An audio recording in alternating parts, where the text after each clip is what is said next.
This is Inside Mside, your favorite podcast for all things Morningside. Hear stories from students, alumni, faculty, and more about what makes the Morningside experience so special. Hello. Welcome to Inside Mside. I'm Alisanne, and today we're going to hear from some folks from our aviation department. I'll pass it off to you guys to introduce yourselves. Okay. Harley, if you want to go first. Yeah. I'm Harley Waters. I am an assistant professor in the aviation department. I've been here. This is my second semester, so I'm pretty new. Wonderful. Cameron? My name's Cameron Spellman. I'm a senior in the flight program. And where are you originally from? From Orlando, Florida. Wonderful. Great. Well, there's always something new happening in aviation. I feel like Tom usually comes over and is like, we're doing this new thing. And so tell me about, Harley, what your experiences in aviation and kind of your background first. Yeah. So I did my undergraduate degree at Liberty University in aviation. I don't know why I ended up in aviation. I just did. No one in my family's a pilot, so it was completely out of the blue. Literally, I just got into it. And so I did my degree there. My degree was in aviation business administration with a concentration in professional flight. So I did the flight training, but also did management. And then graduated 2019. COVID hit and I didn't know what to do. So I said, let's go to grad school. So I did that. I have a master's degree from Middle Tennessee State in aviation education. I ended up graduating in 2022. And then they kept me.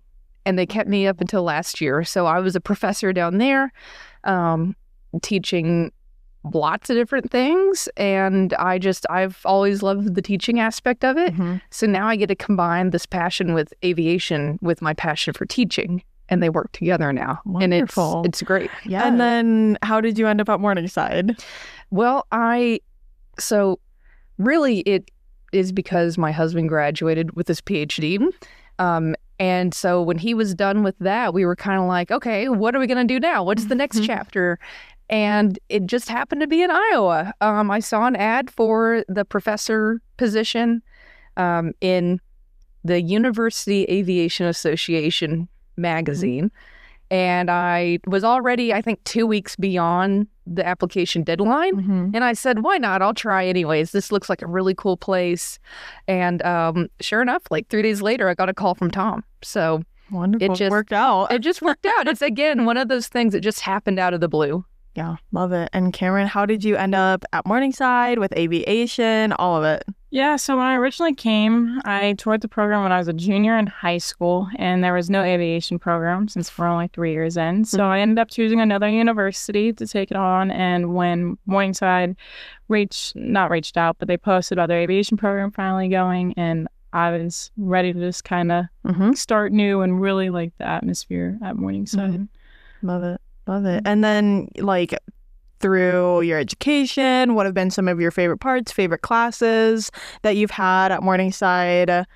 My favorite class is definitely human factors. I love learning about all the things that come into play. You really see the cause and effect of aviation and how things happen when they go wrong and how we can stop them from even occurring before they occur. So, sure. Yeah, I love it. And that kind of also reminds me, Harley, we've talked about the grant, the ice tracking grant. Tell me a little bit more about that from someone who's not in the aviation field. Yeah. So the grant, it's called EYES. It's Eye Tracking for Youth Engagement and Safety. That's the acronym. EYES is a $10,000 grant that we were awarded from the Iowa Space Grant Consortium. And what we're doing with it is we're doing eye tracking. So we have these eye tracking glasses, that's a tongue twister, that we had students wear. And Cam actually has been my student researcher on the project. So she's done a lot of the data analysis. And so we have students put on these glasses, and it tracks their eye movement. And then we put them in the simulator out at the flight school, out at the airport. We have a full motion simulator. We put students in and we gave them 3 different scenarios ranging in difficulty. So the first scenario, very basic. Nothing went wrong, we can say, because in the flight simulator, we can fail anything we want. We could put them in the eye of a hurricane in the middle of Antarctica if we wanted to. So we have a lot of control with the simulator with what we can do. So the first situation the students were in, very basic, normal stuff that they do all the time. And then the second scenario was we kind of turned up the pressure a little bit. We failed in some instruments. And then we tracked and recorded how they responded to the situation. The third situation was the most intense. I don't think anyone successfully landed the plane in that situation. But it's a simulator, so it's fine, right? So we put them in the simulator, we failed their instruments, and then we cut their engine. So then we tracked what they did with that. And so what we're really looking for was any kind of fixation. So when you're flying an airplane by only your instruments, you want to avoid fixating on one thing, because you need to make sure that you're looking at every little gauge in the plane. There's so many. Yeah, exactly. You want to be looking at all of them so that you're able, as a pilot, to put it all together and form a big picture idea of what's going on.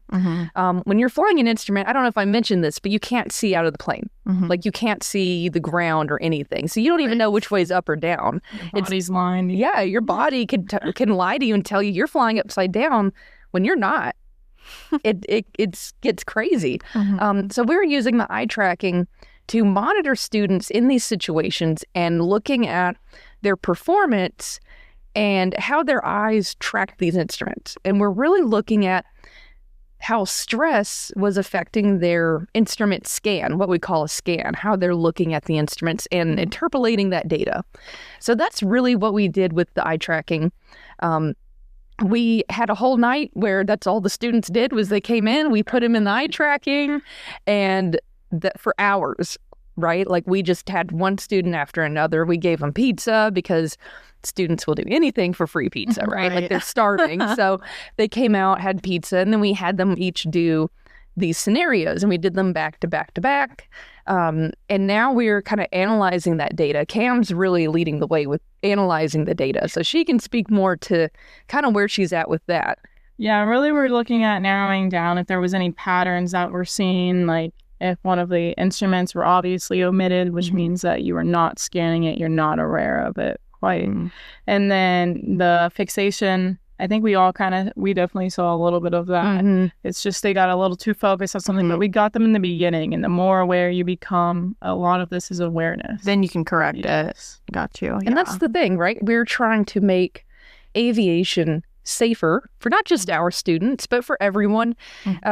And you don't even have to be in the air to reap those benefits, right? Like, it makes it safer for people on the ground as well. So that's really the goal. But so that's the eye tracking for safety, right? But for youth engagement, we are really our goal is to take the eye tracking glasses to high schools and have the high school students put them on and really interact with it and see kind of what we're doing.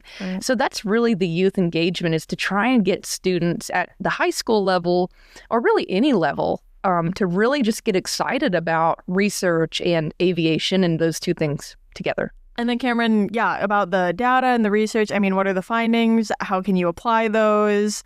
Yeah, the findings are really showing that the scans that we need to use are more left to right. We were definitely, we caught them so early in their flight training. I feel like if we definitely redid it again, we'd see growth. And that was the whole goal of it. Right. But I believe the BSI was omitted. That's your vertical speed indicator. So how fast you are climbing or descending in feet per minute. Yeah, and a little bit of the turn coordinator. So yeah, we definitely are going to debrief the students when it's all set and show them. So there's definitely multiple ways we can even reapply this research that we've done. But I think it's very cool. Like, with It's fascinating. students, Yeah. they were all involved in it. They were excited. We actually had to keep them like away from each other. Yeah. When one student finished, we're like, you can't talk about it. Like, we Yeah. had to keep it Yep. perfectly structured, so there was no, Interesting. this is what's gonna happen. They're gonna Yeah. follow it. Yeah. I didn't Yeah. want any of that. I love that.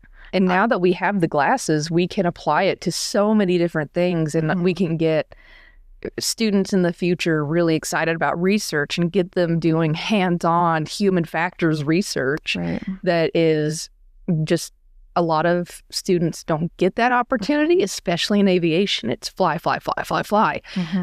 So getting this hands-on research is really going to help them in the long term with their careers, and maybe even open them up to something they didn't even think that was even possible before She that. got me. I was never really fully into research. I was like, I just want to fly a plane. But Yeah. I've really grown into loving to learn about Yeah. just anything and everything. When something happens, most pilots are the ones that want to know why. Why does this happen? Why it caused this? It's just, that's the nature of pilots, I believe. And then we all stop and ask, it's like, what can we do to never let this happen again? And that's a question that's asked every time something happens. So you really get to see from the textbook, there's certain things we never really see in our or study or look at again in our when we're studying, but being able to see it applied with the research we're doing, the fixation, because a lot of the students, these, especially fixation and omission, you kind of hear them as terms. You're tested on them through the FA and in class, but you don't really see them, how you can fix it. How can you prevent it, all this and all that.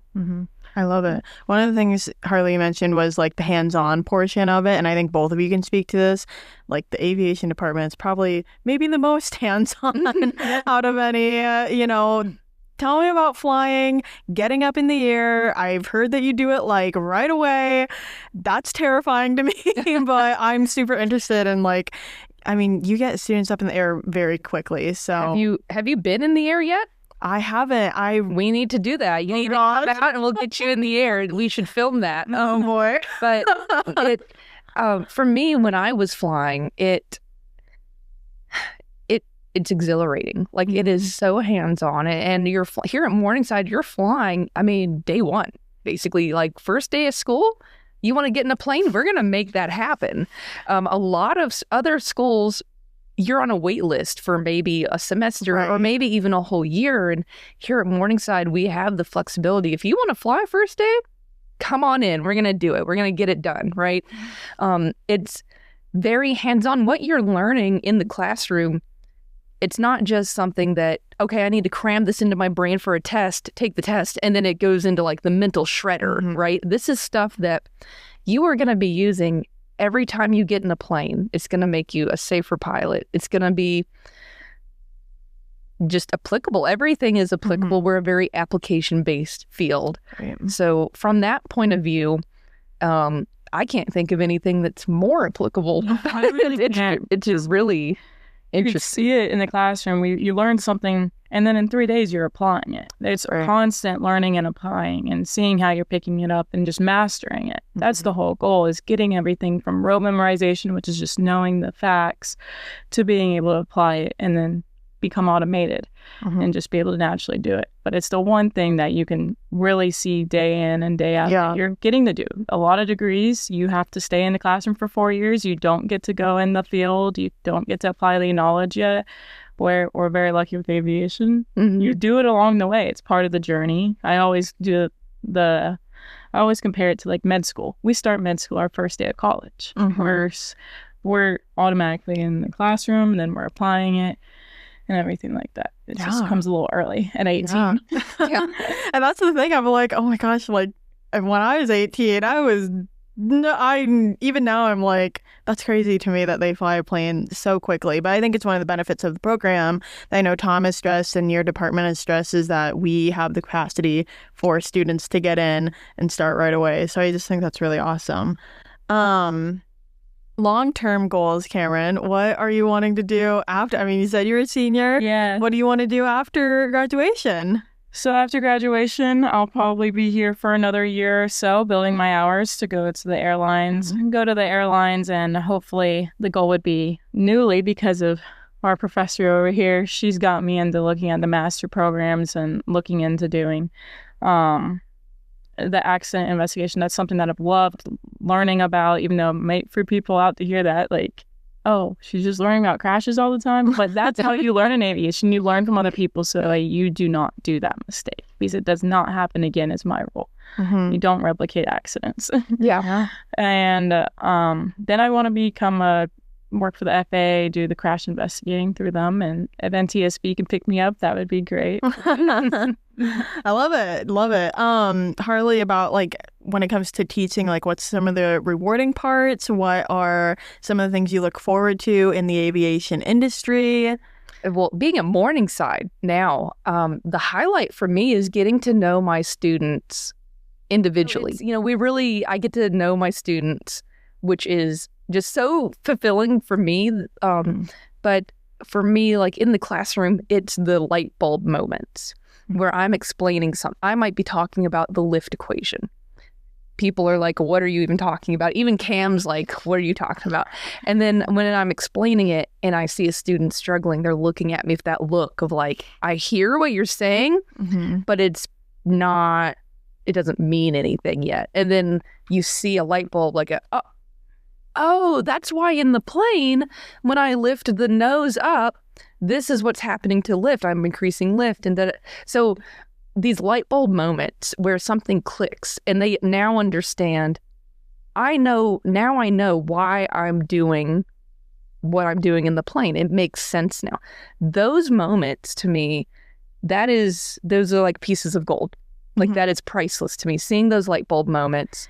And I'm just really excited for these students who are my freshmen now to get into the industry and be a part of that change and all the things they're going to see in their lifetime. It's just constantly moving and changing, and that's really exciting. And how do you prepare them for that in your teaching?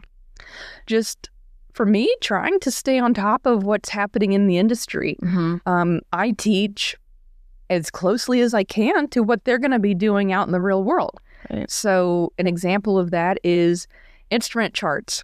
I teach what we call Jepson charts. It's a special kind of procedure chart that they're going to be using once they're at the airlines. That's something they need to know right away. So I'm going to teach them what they're going to be doing at Delta one day, or United, or wherever they end up. Would you say that going the commercial route is where most of your students want to go? I will say when they come in and they're freshmen and they're sitting in the classroom and I ask them day one, what do you want to be when you grow up? 98% of them will say, I want to fly for Delta. I want to fly for FedEx. They want to be airline pilots. And that's what they know. That's what they see, right? And the first class that they take with me is Intro to Aviation. And in that class, I try and expose them as much as possible to as many different parts of the industry as I can. So at the start of the semester, 98% say Delta, United, FedEx, airline, cargo. And then by the end, I would say that number lowers to maybe 70% because they didn't know you could be an accident investigator. They didn't know that you could fly CEOs around. They didn't know that you could tow banners. They didn't know you could manage an airport. They didn't know you could be a wildlife biologist certified with the FAA and get to look at bird strike remains and like incorporate biology, which sounds really gross, and it is, but also some people really like that. It's a way to go. It's a path you can take. So coming in, it's airline, and then they kind of expand their horizons, I would say. You can't fail when you're in the air. What are you doing when you're getting up there? That's definitely a misconception. You can fail. Your instructor's right there beside you through the whole time. It's meant a lot of flying is a lot of failure and just getting back up and getting in the next day, and like your instructor is never going to put you in a position where you're going to kill them. They don't want to die either, Right. So you do things at high altitude. You're meant that way you have a window, you can lose altitude. We're not doing deep dives. We're not doing spins all the time. All the time. Only sometimes. when you're told to do one. But yeah, it's it is designed. We want you to fail. We want you to fail at this stage because when you get into a a 777, a 737, an A320, and you fail there, disastrous consequences. We want you to fail here. It is safe to fail here. And I think a lot of students really get into their own head about it. If they fail a check ride, they I've seen students kind of crumble in on themselves, right? But it's safe to fail here. This is where we want it to be. We don't want it to be 20 years down the road, right? So people say, oh, you can't fail on a plane. Sure you can. I failed all the time when I was flight training. I did all kinds of stuff, but it's a safe environment, and it's not so much a failure as much as it is a learning experience. Right. Yeah, and I guess I think it also is like what do you say is a failure? I think if you make it to the ground, then you're good. Any landing is a good landing. Any landing you can walk away from. Then you didn't fail. I'm like, fail for me in a plane is much harsher. Our failing is like you missed the minimum by like 10 feet, 20 feet. You went outside. Yeah. But like there's no point where like you're gonna be too much. Like you're never in full danger. Your instructor is fully trained next to you. If you're a student, they want you to fail. Like it's all been told. You've learned much more from failures than from good, and it makes it that much better. When you get it right, it makes that feeling more. It makes it so addictive. That's why, like, once you see people pass their instrument, they are addicted to the process. And you generate this such big love where you don't want to live without it. And, like, that's the difference when you're looking at the aviation department is almost everyone's doing what they love and what they dream of doing. We're living the dream in a way. It sounds so cringy, but there's nothing I'd rather do than fly a plane, and I get to do that. Do you guys have anything else you want to add about the aviation department, about your experiences here? This is the most fulfilled I have ever been teaching. Has been during my time at Morningside. The students blow me away all the time. Like it's all the time. I'm learning something new from them, or they're just surprise me in all these unique ways, and it's been great. I'm very impressed. We have a great program. I only see it growing from here because we're only this is year 3 technically, and there's lots of really big things planned that will be making waves in the next couple of years, and I'm really excited about all the growth. Love it. I love the fact that I'll be an alumni from this program. I know it's going to be in her hands, and Larry Broxus's hands, our other professor. They do great. There's no wrong that they can do as I can. They just want better for the program. And that's only better for me. Like, I want to be able to look back and be like, this is massive. Like, I was here when it's just like, even when tiny little thing. When it's so tiny, I love it. I love it being small. We get to talk. Like, she knows my weekend plans like every week. Yeah. She knows who my friends are. She knows who I talk to. And I think that's the nice part. It's not just a face that's lecturing. We know each other, and everyone's so invested in everyone's journey. Here is like, you don't really isolate yourself in the program because everyone in the program is going through the same trials and errors that you're going through, and they're succeeding at the end of the day. And it's been really cool to watch it all go. Yeah. We're all trauma bonded. Don't include that, but we're all trauma bonded. I love it. Well, thank you both for sitting down with me and chatting all about aviation and Morningside. It's so interesting for me being outside of that realm to hear about. And thank you guys just so much for stopping by and talking about it. We love your program over here in Crone. So. Thank you for having us. Wonderful. Well, thank you all Inside Mside listeners, and we'll see you next time.